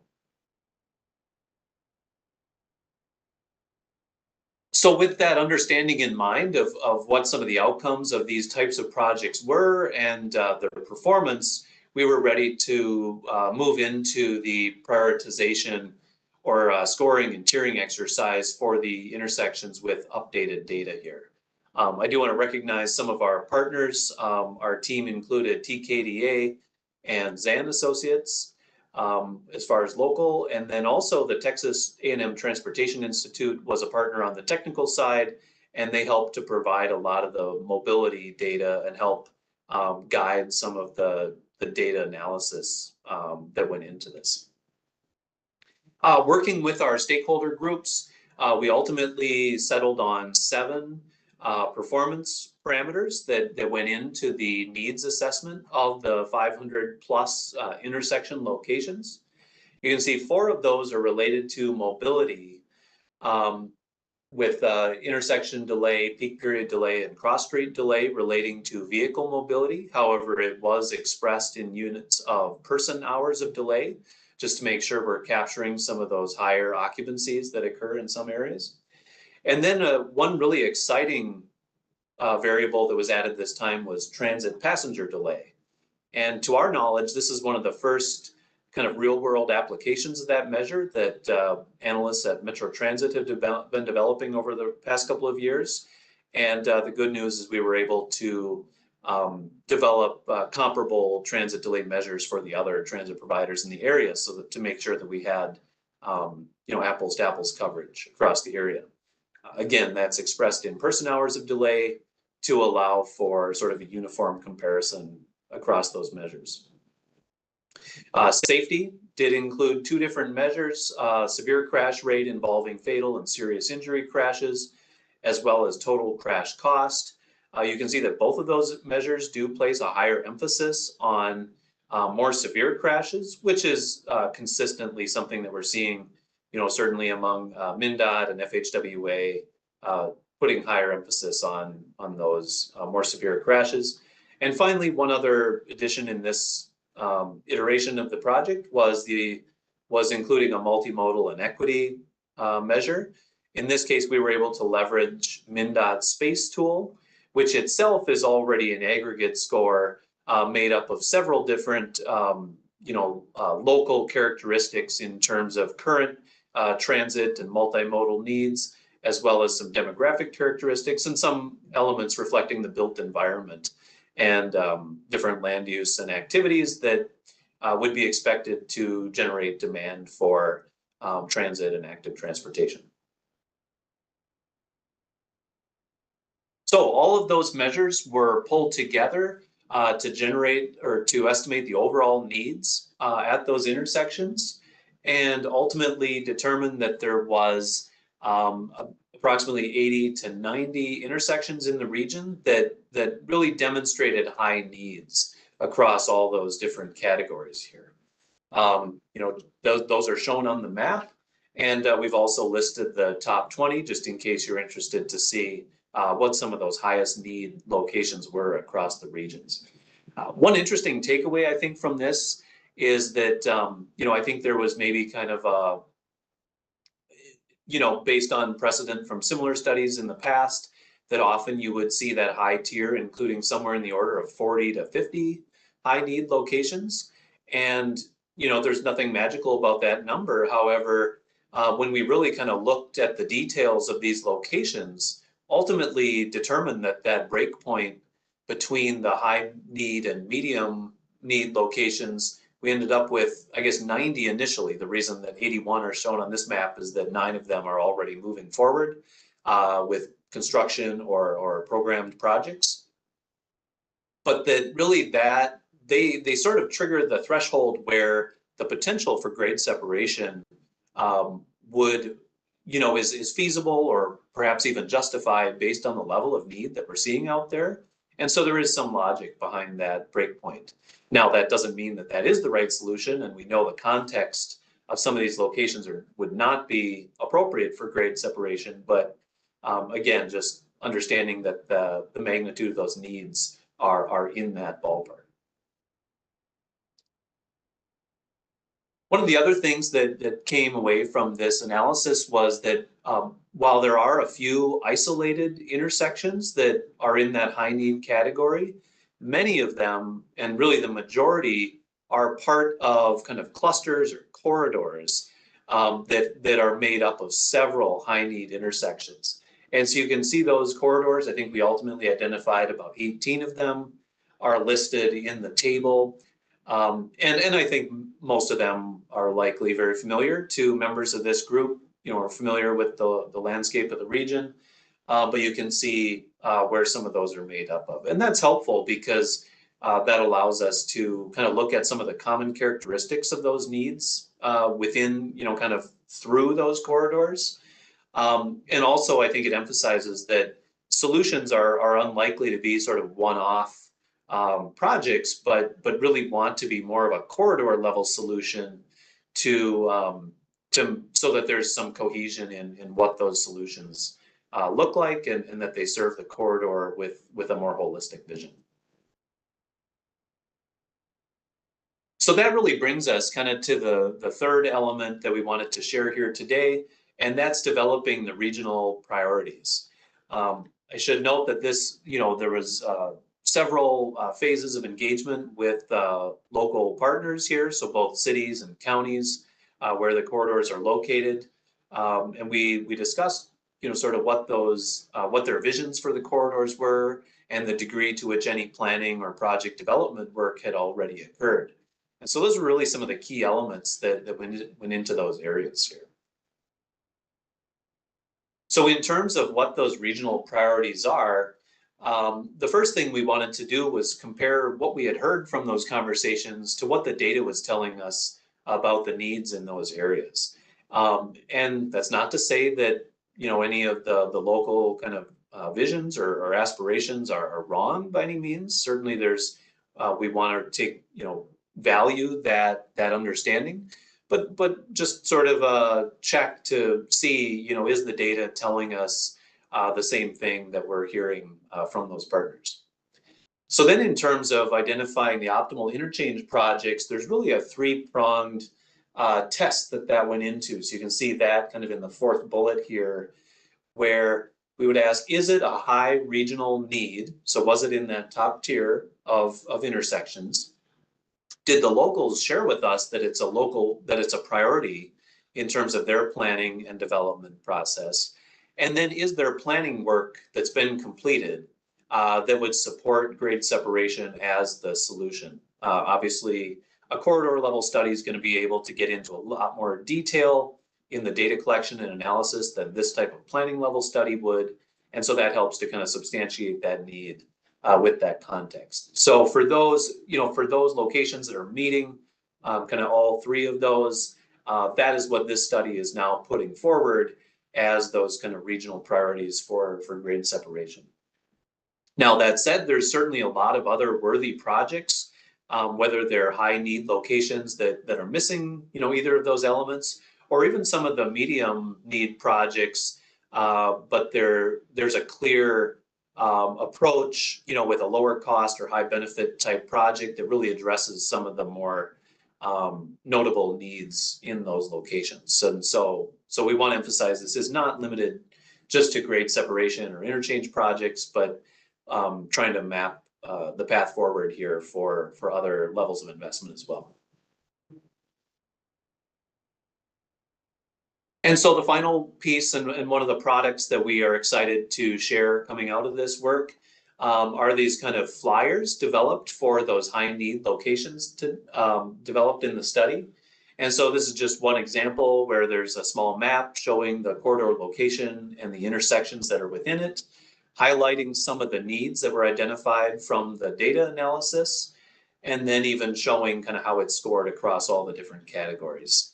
We're also have some work underway to try to link this to potential funding categories at the federal, state, or regional level. And hopefully that can be a guide for some of the project champions to be able to pursue funding and help move these projects toward implementation. So that was what we had on the technical side, and I'll pass it over to Steve here to discuss a little more about how the study will be applied going forward. Yeah, thanks, Paul. Next slide, Michael. Or I guess Paul's running in here. So Paul did a good job of covering this, kind of where we landed from a regional priority standpoint, and also did want to stress kind of we did notice the corridor level being important in most cases for these high priorities, that it was more than just an isolated intersection. Next slide. So how will this show up into the 2050 TPP? Those 80 or 90 high priority locations will be in the current revenue scenario as opportunity areas. Again, most of those will be at-grade solutions until we learn otherwise. So it doesn't, they're not regionally significant in nature, but do want to get those into the current revenue scenario, similar to CMSP, the way we approach that. The 4 exceptions to that would be that 3-prong. Again, that's a high regional need priority, a local priority, and they've done the planning work to suggest a grade separation as their preference. So those 4 areas would be 13, the northern section of 65, 36 and 120, and then Highway 5 and Eden Prairie Road here. So those 4 locations or corridors segments. Next slide. We did, in doing the background research, we noted that the regional association was very important in delivering some of these projects, particularly the interchanges. This is the first dollars in, but it gets very complicated. We found that the projects provide a lot of value to the region from a safety, mobility, and multimodal standpoint. But even the program year request that you heard today and recommended approval from the city of Blaine, at F&P, they talked about 12 different funding sources going into that project. And so it's difficult to manage when you've got a little bit of money coming from a lot of places, both from a timing perspective, but also dollar eligibility and where to put what money on what parts of the project. We also do want to note that we do think that this study results will be helpful for a lot of our local partners.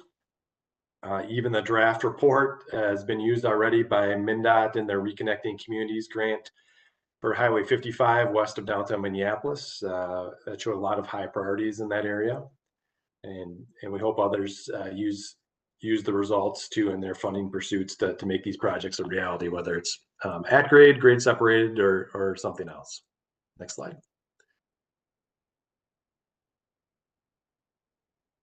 Again, we did note the importance of the solicitation in these projects, but the dwindling share of the total project cost that the solicitation is playing. Next slide. So some of the recommendations coming out of the study are for the TAB and TAC committees to reconsider the maximum award that is given to try and simplify this process, particularly on the big projects. $10 million award is the maximum. They're $40 million and we'll continue to go north of that if we hold tight with $10 million. That also could be extended to roadway reconstruction. And you'll see, if you look at the map, a lot of these are not going to be expansion projects or interchange projects. They're going to be at-grade solutions And so that same theme could be put on to roadway reconstruction, to take a second look at that maximum and how much the total project costs, particularly in the urban areas where we're funding. We did hear from our partners, given that a lot of these are corridor level solutions, that the spot mobility and safety category, which is $3.5 million, if we do want to do more than one at-grade intersection at a time, some consideration for raising that maximum should also be weighed and discussed at these and other committees moving forward. So next slide. With that, I did put the project website in the chat. People can go to that, and we'll post the final report once it's completed. There also is the tiered map that was shown earlier in the presentation. There's a PDF of that on the website if you'd like to look closer and zoom in on some of those locations. So with that, Madam Chair, I'll turn it back to you and see if we do have any questions or comments.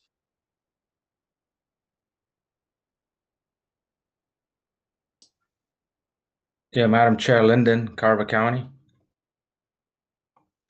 Oh, maybe she's not on. I'm muted. Thank you.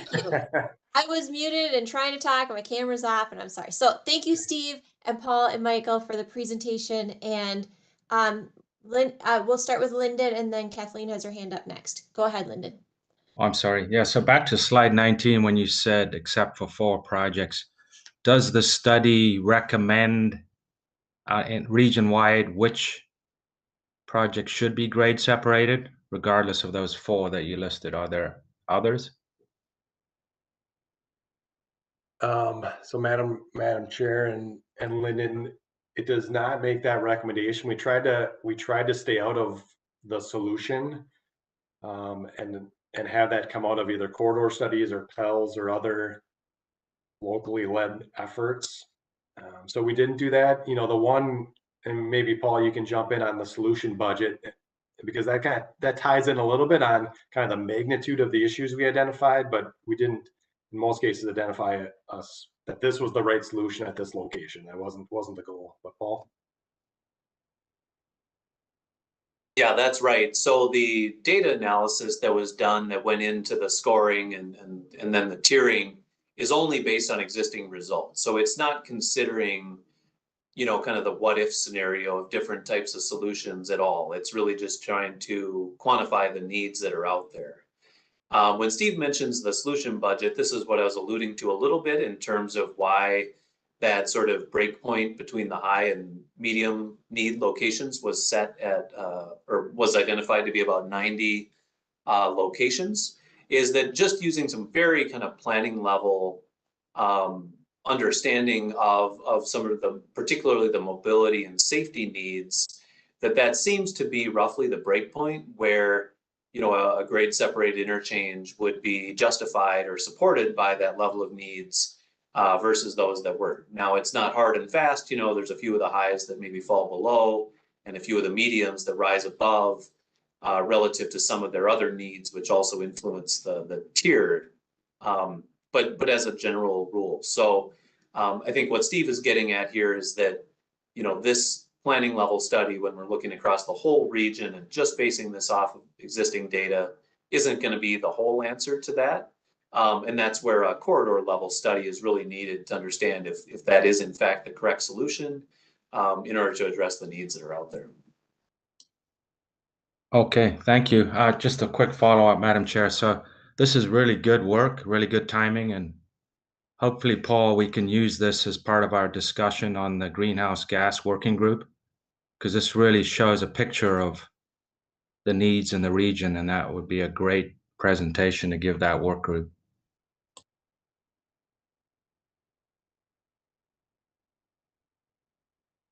Okay. Thank you. Going to Kathleen next.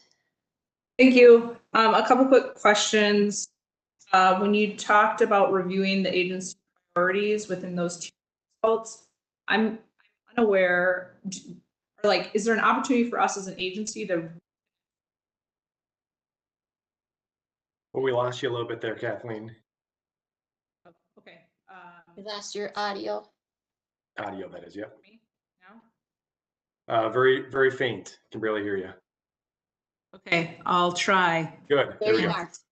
There you are. I guess I have to get closer to my computer, sorry. WebEx, it's a WebEx thing, I'm convinced. Trust me. Okay, we can Doesn't hear like you now. Minneapolis, no. Okay.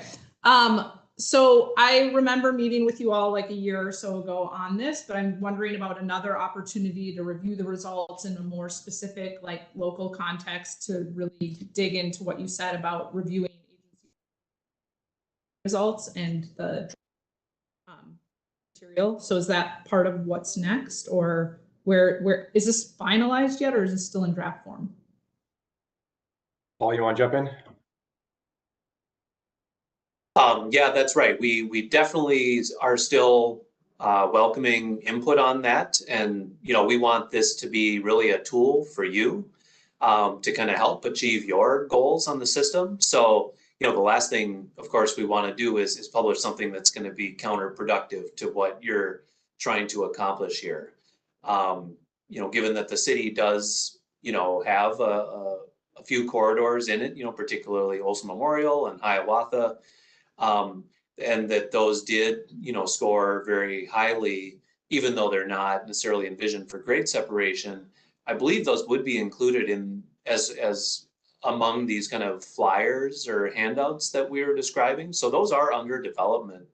And so while I don't think we were envisioning the same level of kind of a full like hour-long virtual meeting to kind of, you know, dive through everything, what we would expect to do is share you know, the flyer and some of the other results materials, and, you know, certainly welcome any feedback that we can respond to on that. Okay, so we'll anticipate hearing from you sometime shortly on with those draft materials. Yes, I would think so. They're very close to completion here, you know, and then we'll start that outreach to the specific cities and counties where those sort of high need corridors are located. Great. And then just one thing at first, because of some of the language used of interchange versus, you know, and I understand you're saying not everything's going to be an interchange solution, but maybe introducing intersection solution too as part of the nomenclature of the study might help. Just even the word interchange, even an at-grade interchange makes it seem very like highway context. And for a lot of the Minneapolis corridors, that's not the right context, I would think. And then just one question on your slide about regional solicitation. Are those suggestions that are going into the regional solicitation study like larger revision, or is any of that impacting nearer term regional solicitation work? Yeah, good. Thanks. Good. Thank you, Kathleen. And good series of comments there. And some of these corridors may end up being good roadway reconstruction projects, and you know, maybe even road diet projects on some of them. And that's kind of up to the locals and the roadway authority to determine. So this does not impact the 2024 ongoing regional solicitation that's just out right now. And it may or may not impact future solicitation. That's up to the committees. This is just a data point, this recommendation that will be brought into the regional solicitation evaluation for consideration and kind of debate and discussion. So and that's similar to a lot of our regional studies, is they sometimes make recommendations for the solicitation, and then that goes back to the committees to discuss. I just want to build on one thing Kathleen brought up too. It was noted that this study is just looking at the current needs and the data points for these locations. And I just want to make sure, you know, Kathleen asked about those draft kind of pull sheets for those locations. Hopefully they're reflecting the local transportation plans, modal needs included for that location, and aren't just looking at the vehicular kind of operations of what's going on today. So anybody else from the committee would like to ask a question or make a comment?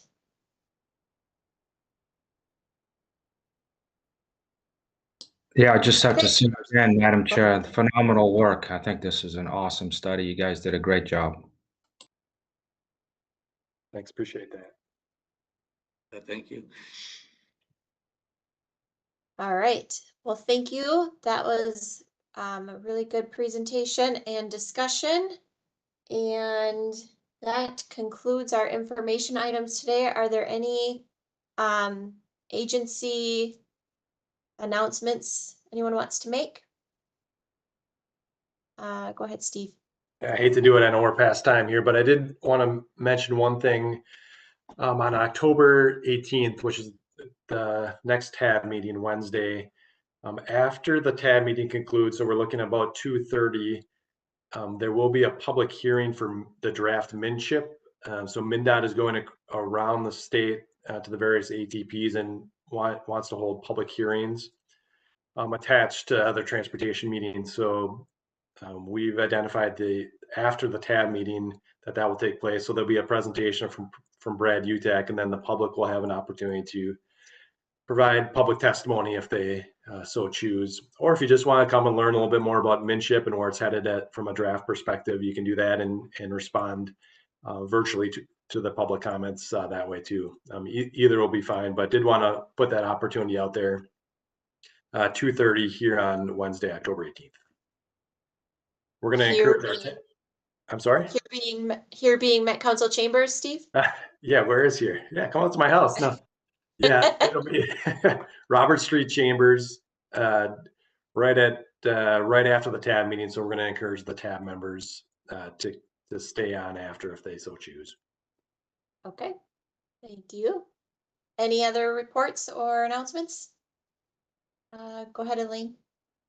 The regional solicitation is live in web grants, and the mapping application is ready to go, so we can start working on those. We do have a training session scheduled for this coming Friday for web grants and mapping application. Right now, I've only have one person signed up, so we are talking internally of probably setting up another one within a couple weeks as more people find out about the solicitation that are newer to it. So, and we will put that also on the web page on the steps of what's coming up, so people are aware. If you are interested in getting into this Friday's register, we do have a sign up. And so what we could do is then send out to the people that sign up the link to that virtual meeting. Great. Anybody else? Last call. If not, unless there's anyone who objects, we will stand adjourned. Thank you, everybody.